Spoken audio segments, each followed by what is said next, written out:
All right, this is Mitch. Welcome to the Real Estate Investor Summit podcast. I have Minesh Bhindi here. Did I say that right, Bhindi? I didn't ask you before. You said it absolutely perfectly. Okay, good. I was worried I might have messed that up.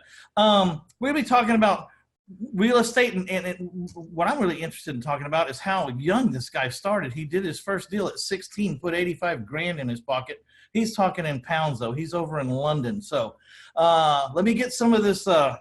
Let me get some of the work out of the way, Minesh, and then we'll be right with you.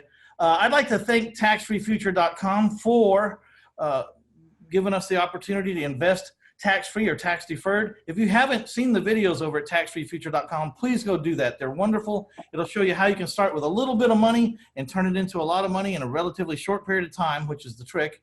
And go to taxfreefuture.com because you will not believe what your financial advisors are not telling you. All right, we're back with Minesh. Minesh Bhindi, tell us a little bit about yourself and how you ended up in London. Well, I was born in London, so that's how I ended up. Yeah, that was easy, but getting here was absolutely the easy part. So I was born here. I started working alongside my dad when I was 16 years old. The deal that you mentioned I actually did at 18. So I'm sorry for letting you down there, but that's cool. Hey, but thanks for the transparency. Hey, we have an honest guy on the show, so listen up. I'll tell you the truth, obviously. Yeah, so I did that at 18, but at 16, I was watching my dad negotiate real estate deals. He worked with a consortium of investors, and they basically negotiated deals and packaged them up, and then the investors bought them, right? Very simple. But I was watching him negotiate a deal, and I stood by the doorway, and when I was 16, probably 15 and a half, and and he got off the phone. He said, "What are you smirking at? What are you smiling at?" I was like, "That sounds easy. I could do that."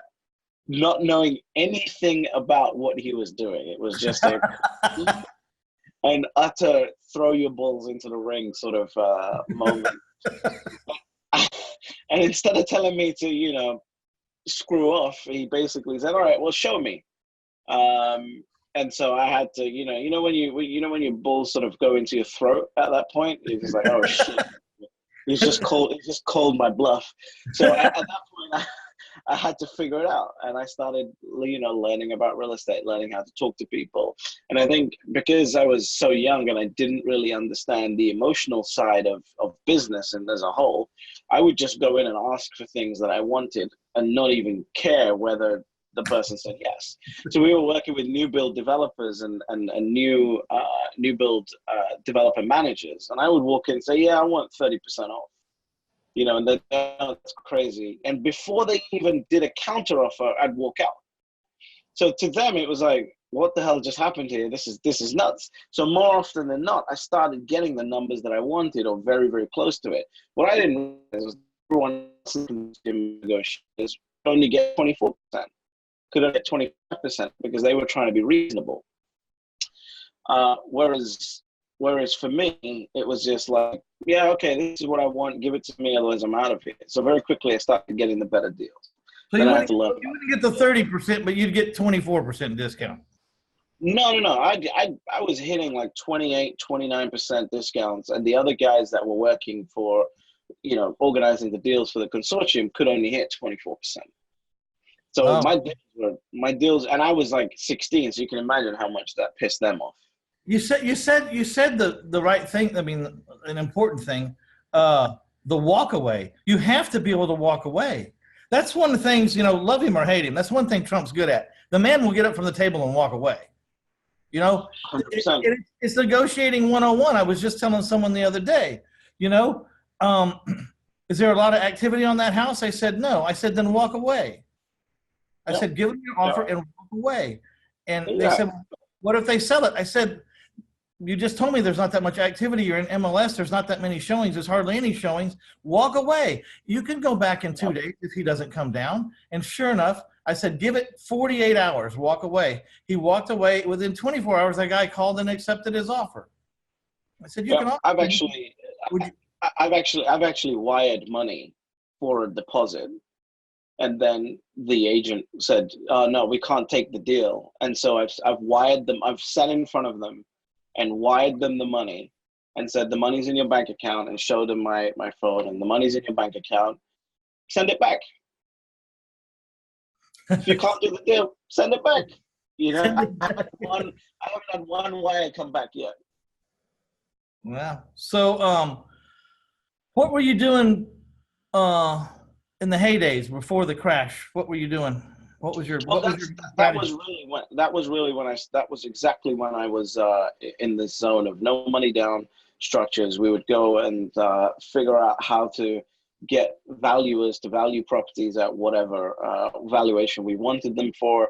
So we were going ahead and valuing properties at 25% above market value, and then obviously we were getting a huge discount from the market value. And then we'd go and borrow 85-90% of the valuation amount and pay 30% less than the actual property amount. So we were walking away with huge cashbacks on the day of completion, not putting in any money and walking away with equity. And obviously, at that point, we were selling these properties as well to investors that wanted to get involved in real estate and get those cashbacks. So yeah, money on all fronts on real estate in that sense, in the sense that we were buying our own deals, we were structuring them, we were making money on the selling of those deals, we were making money on the finance of those deals, we were making money on everything that you can imagine. But we were only working with new build properties, which is not what you do, obviously. No, and so new build properties, it sounds like you're talking about commercial properties, or are you talking about houses? No, residential new build. So, but nothing that was like 6 months away from completion. These were completed units that no one was buying. Oh, okay. Completed units that no one was buying. So, or not buying fast enough, rather.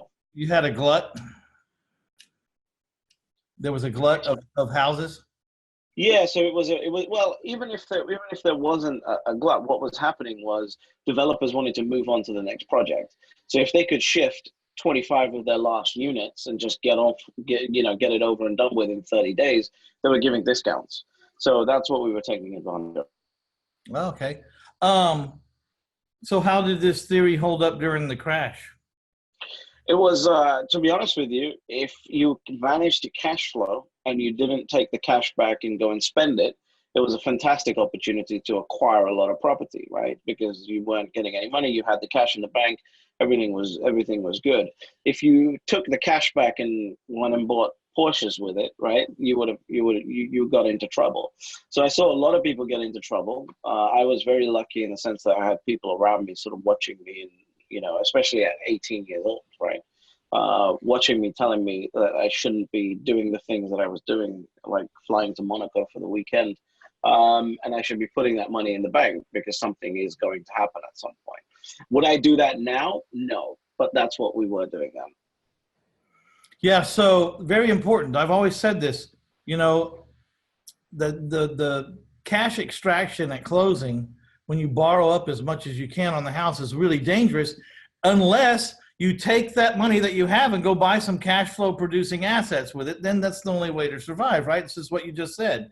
If you go out and start buying boats and what you said, Porsches, that stuff's not going to pay the bills when the crash hits, and a certain amount of properties will go under, or they'll just break even, or they'll turn negative.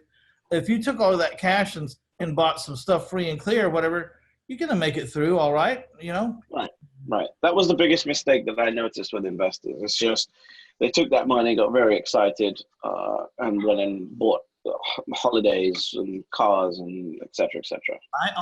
I've been a fan since the day I was born. I flip houses and owner finance houses, about 100 a year. Maybe this year about 120. I don't know why, but we're on pace for about 120 this year, and it's been as tough as it's ever been to buy houses in the United States, because they got so many house flipping shows, and and everyone's making it look all glamorous and easy. Even those people on the shows are not. They're not that easy. I know the houses they're doing in my town is those houses didn't sell when they said they sold, and they didn't sell for as much as, and some of them got foreclosed on, and they're up there on TV saying they sold them and made $50,000. It's a bunch of bullshit. Yeah, that's my one gripe in the real estate space, is when celebrities like that make it look so easy.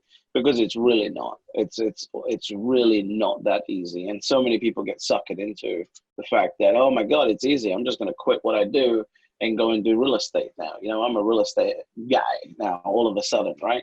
And my real pet peeve is the people that do about 4 houses and then they have a course. Yeah, exactly. They flipped 4 houses and now they're going to teach the world how to do it. I have to remind those guys, you know, I sold 20 million pounds of real estate between the ages of 16 and 18 before I even started teaching it. Right. You know, and they don't believe that. They just can't believe it. But that's what happened. Yeah. It's the experience, you know, you don't get experience. You don't get enough experience in 4 houses, and you can read all you want to. You don't really get this stuff till you live it, you know. Which is why it's great to have coaches and mentors. One of the things you were talking about was that you believe in short-term coaches, not long-term mentors. So talk about that a little bit. I think that coaches and mentors should be there for a goal that you want to achieve.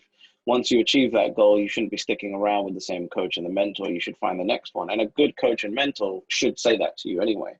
Once they've helped you hit a particular goal, and the goal should be well defined, they should be moving on, and you should be moving on as well. It doesn't mean you can't be friends, but you have to move on. You know, big companies do this pretty regularly. Like, will reshuffle their executive board simply because they know that this guy cannot get us to the next revenue goal.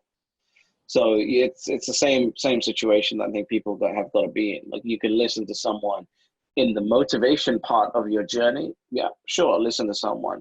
In the implementation part of the journey while you're new to it, sure, listen to someone. In the part where you're looking at, all right, I've got my feet wet, I know what I'm doing now, I want to build a foundation, listen to someone else. And then in the part where you want to take it to the next level, you need to listen to someone that's done that. Yeah, you know, there's different segments of your business too. I mean, there's, you know, learn to negotiate better is a different guy than the guy that will teach you how to sell, or it might be different than the guy that'll teach you how to automate your business and get your business on autopilot so that you don't have to run it. Different than the bookkeeping aspects of that stuff. So I mean, there's all different kinds of huge. Yep. And you can't go to the same guy for the same thing. I inadvertently have done what you're talking about, was pick people for certain things and then get it done, and then that task is over, and that relationship. Yeah, all successful people have. All successful people have. The most disappointing thing that I see as far as seminars and things like that go is when people are still attending the same sort of seminars after 10 years. It's like, come on, you know, you got to move on. Like, you should be attending a seminar run by a bank now about the type of financing that you want to do when you started 10 years ago, you know? Unfortunately, there's a lot of that around. How old are you, may I ask? 30. 30. Oh, to be 30 again. So I didn't find my butt with both hands till I was 36. And I did everything between 36 and 58. You know, about 2,000 houses in town and a bunch of storages and a whole bunch of mistakes. That's just 2,000's the ones that worked out. That didn't count the ones we tried that didn't work out or that we couldn't close. So people go, oh, you've done 2,000 deals. Says, well, no, I've probably done 10,000. I just only closed on 2,000. Right. But so are there major differences in London and the U.S.? Do you do stuff in the U.S.? I don't. So my real estate investing now has transferred into using REITs and letting analysts and geeks and nerds that want to focus on that 24/7 do that for me. We stopped buying real estate in terms of actual physical houses probably in 2011, something like that. And my focus turned to using REITs and using our higher leverage strategies on from a market perspective to generate the better returns that I was seeing. But I haven't done anything in the States. I have a lot of friends that do a lot of real estate in the States. So I've heard from, and obviously know they do. As far as the difference goes, I think one of the things that you guys are going on really well right now is just the economy. I think it's fantastic. You know, say what you want about President Trump. I think he's doing a fantastic job as far as the economy goes. And I think most people should agree on that. I think also most people will agree on the fact that maybe you should talk less as well. But as far as the economy goes, I think anyone that disagrees that what he's doing with the economy is great, isn't really looking at it strictly from an economic perspective. So you guys have got that going on. We haven't. We're stuck in the Brexit, bullshit, if I can use that word. Yeah. Yeah. So a REIT is a real estate investment trust. Talk about what kind of REITs are you in? Are you in big commercial buildings or land development or all the above, or what are you in? Well, all the above. So we use ETFs that go and we put our money into an ETF. The ETF will, in essence, go and buy a bunch of REITs. So with one stock purchase, what's an ETF? An exchange traded fund. How it works is I am going to put my money into an exchange traded fund. That fund, it's sort of like a fund of funds, right? So they will then go and take all the money that's pooled together into that particular ETF and go and put it into the particular REITs that we want to go into. So it's a REIT ETF that we use. And with one stock purchase, I'm instantly diversified into 8 different housing sectors that are constantly being managed to increase the cash flow, constantly being managed for me. So I don't have to deal with tenants. I don't have to deal with mortgage brokers. I don't have to deal with anyone. Okay. So, and what kind of returns are you able to achieve in these REITs?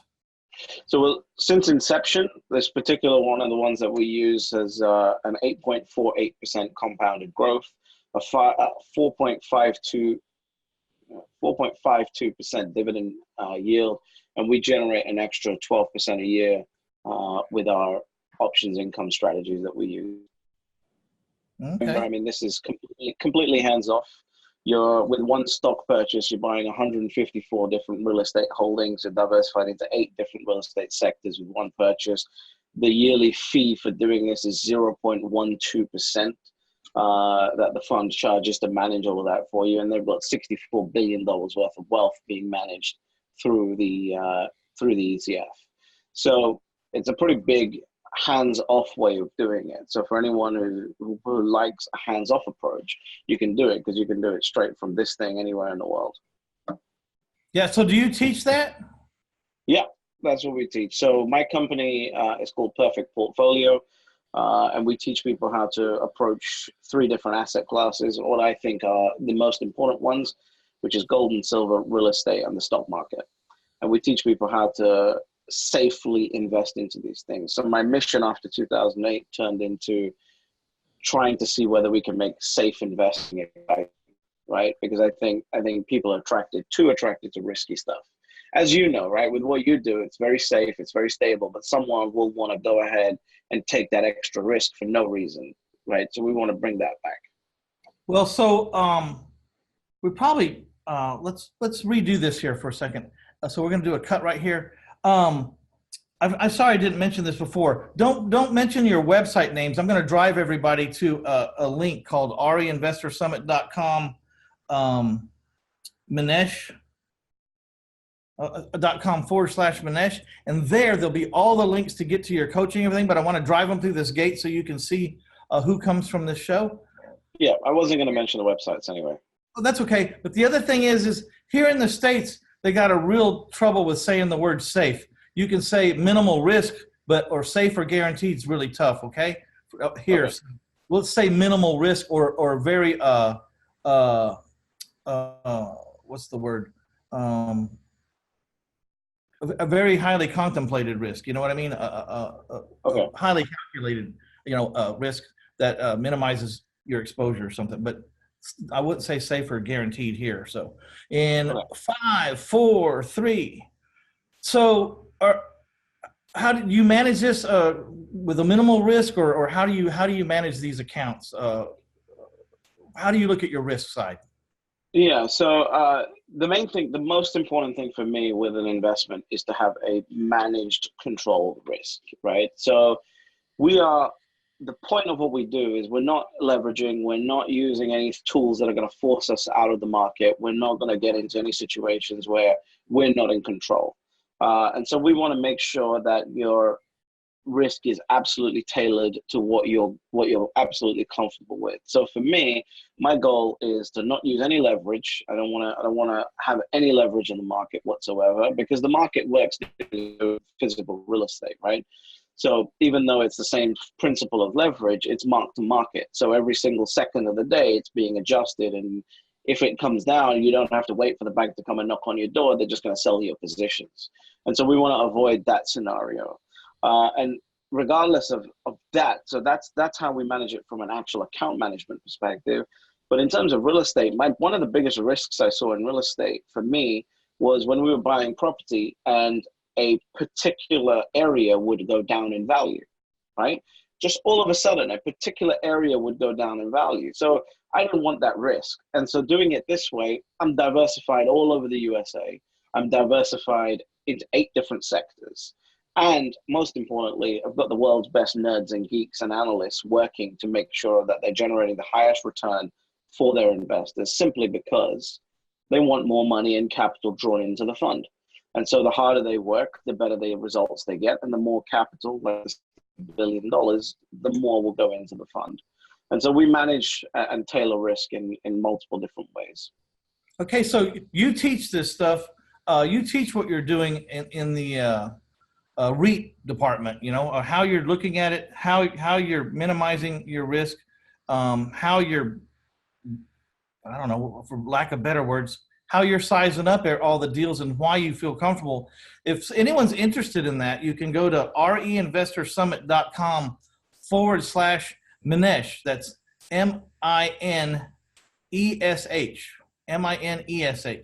And that'll get you over to the show notes and get you a link over there if you want to explore a completely hands-free way of investing. How much does a person need to get started in this particular strategy? You can test it for $10,000, but generally the average investor comes in with about $30,000 to $50,000. We work with 155 clients a year. We don't go over that. That's after so many years in the game, I've sort of learned what my number is, which allows me to continue focusing on my investing as well. So it's 30 to 50,000. We've got investors that they get comfortable with 30 to 50,000, and then they'll go up to, we've got a couple guys with $10 million plus invested using our strategies. Yeah, most people start small, put their little finger in or something, and then they get comfortable. As you should. Yeah, and then get comfortable and learn the lay of the land, and then say, okay, I get it. So I'm willing to go in a little deeper. You should. And that's why we put so much of our training out there for people to scrutinize, right? And I think scrutiny is the right word. You should be scrutinizing everything that I'm saying and figuring out whether it's right for you or not. If you look at me with an eye for scrutiny, I think that's better than looking at me for just like, hey, this guy might have the answer. No, scrutinize me, question us, speak to my team and understand exactly what we do before you get in. And, and also one of the things that we do is once somebody's a client, they get weekly coaching calls for life. So we've got people that joined in 2010 that are still doing the strategies today, and they've got coaching calls without paying an extra penny. Oh, good. So tell us a little bit about that coaching. Where does it start and where does it end? It starts online. We go check out the training on real estate that we have, see whether you like it. Like I said, scrutinize it. Don't just fall in love with me, right? Scrutinize it and understand whether it's absolutely right for you or not, and what we do. Then you speak to the team, and we make sure that it's a mutual agreement, right? It's as simple as that. We want to make sure that your goals are not to turn $1,000 into $1 million next week, because we're not going to be able to help you with that, right? We just want to make sure we're on the same page. You'll do that. You'll speak to the team. I'll review the application, and then once you're in, it's as simple as that. We send you the logins. You go through the training. It takes about 6 or 7 hours to go through the training, and then you're in. You get one coaching call with our head coach, who actually invests his real money. And I know that people might go, why is he exaggerating on that? Because most of these guys that are selling investment stuff are not investing their real money. And when you ask them, the only answer they'll give back is, oh, I'm saving up so I can start investing. A whole bunch of bullshit. right? They're not investing because the shit doesn't work. It's as simple as that. Our guy actually invests his and his family's money using our strategy. And that I think is That's a lot of proof of the pudding. You know, my companies and my family and my money is all in what I do. And when I ask someone else to loan me the money to buy these houses and, you know, and give them a first lien and pay them a rate of return, it's not, I'm loaded up to here with it. I'm a wholehearted believer. And I think that makes a lot of sense that, you know, the people that are coaching you and that you're offering to put up as coaches are doing the strategies that they're teaching. So that's really important. Yeah, and that's one of the reasons why I didn't want to take on 500 clients, right? Because there's no way it's going to be tough to find a coach that I can trust who's actually using the strategies, and et cetera, et cetera. So I don't want to do that. Like, I want to work with people that are very good at what they do and actually do it, and that can actually help people because they've been through it themselves. Yeah. So have you been able to transform some people's lives through this strategy?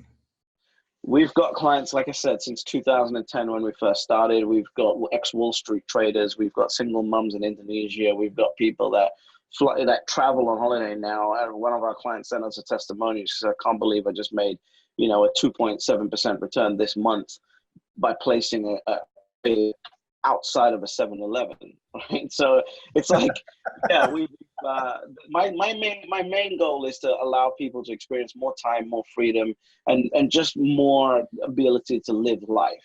And my real goal is to allow you to manage a fully balanced portfolio from one of these, anywhere in the world. You can, and you've got to make sure it's an iPhone because Samsung suck. But any smart device, any laptop, you can travel anywhere in the world. You know, there you go. My iPhone, I do everything. Like, people go, "Where's your computer?" I said, "It's in my hand." You know, Exactly. I don't even have a desktop computer hardly anymore. You know, I mean, I might have to go there to rent something, but all right, go to reinvestorsummit.com/Minesh, MINESH, and you'll get a free consult over there. You'll figure out how to connect. If you want to learn more about how to invest in these REITs, be diversified, get some hands-free,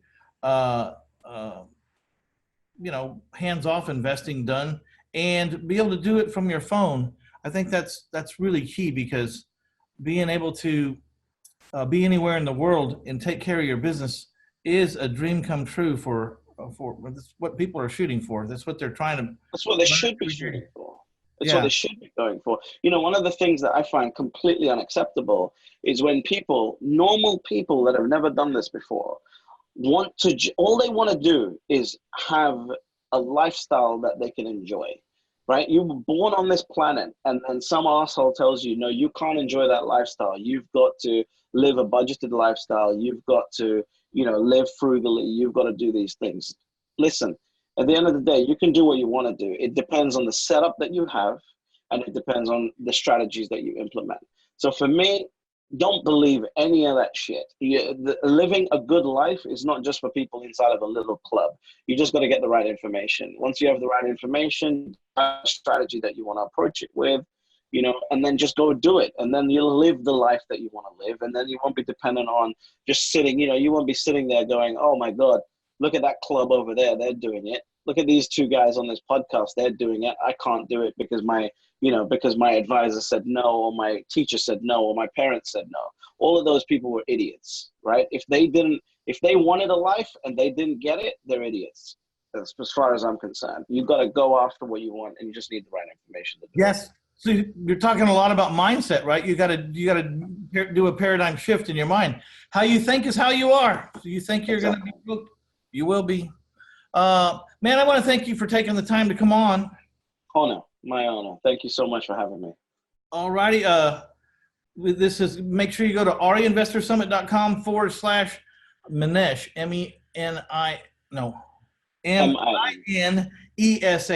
Yeah, spelling wasn't my forte, you know.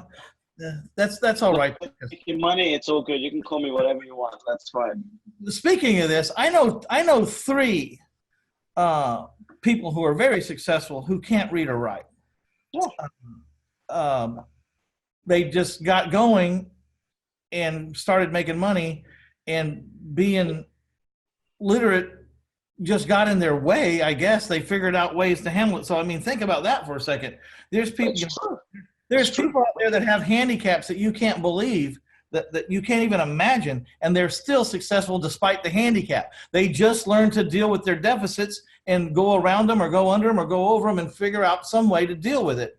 And you know, we have a client that's blind, right? And our training is online. So, and he figured it out. He figured it out. We have people that say, "Oh, I'm not good at maths. I don't know how to deal with the stock market." That's why you buy an iPhone. It comes with a calculator, right? You don't need to know maths. You don't need to. Everything's available for you to do. And the biggest thing for me is believe in what you want. Actually believe in it. There's so many people that don't even believe in what they even want for their lives. It's like, it's okay to want to live a good life. It's okay to want to retire in style. It's okay to do these things. Just believe it. I think that's 99% of the game. Mental, yes, I would say so. Man, refreshing to speak with you. I hope you guys soak that up. If you're not where you want to be, please just change your mind and get where you want to be. It's not going to happen overnight. It won't be a bed of roses, but the way you're living right now is not a bed of roses. So what the hell? Let's get on a different path, right? So I appreciate your time, Minesh. You guys go to reinvestorsummit.com/Minesh, Minesh, and go get a free consult. See what he's up to, and see if it's for you. You never know. You don't know. You don't know if you don't try and you don't listen. It's be very educational at the least. So there you have it. Thanks for coming on, Minesh. I appreciate you.